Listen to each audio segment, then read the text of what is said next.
Et non, les aînés ne sont pas plus consciencieux, ni les cadets plus créatifs. Pareil pour les enfants uniques, rien ne prouve qu'ils sont moins coopératifs, ou plus égoïstes d'ailleurs. Pourtant, ces clichés sur la famille sont vraiment bien ancrés.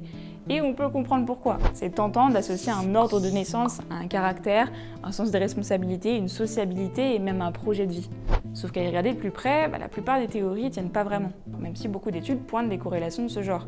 Mais il faut faire attention aux biais méthodologiques. Dans beaucoup de cas, l'échantillon est trop faible pour être représentatif, l'étude ne prend pas en compte la taille de la fratrie et fait une photographie de la famille à un instant T. Et donc le côté consciencieux ou rebelle des enfants peut simplement être lié à l'âge.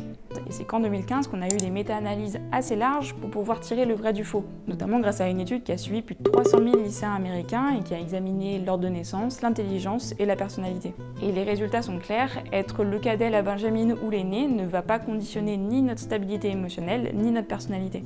Et pour les enfants uniques, c'est pareil, il n'y a pas de différence significative avec les enfants issus d'une fratrie, que ce soit pour la personnalité, les compétences sociales ou le niveau d'empathie.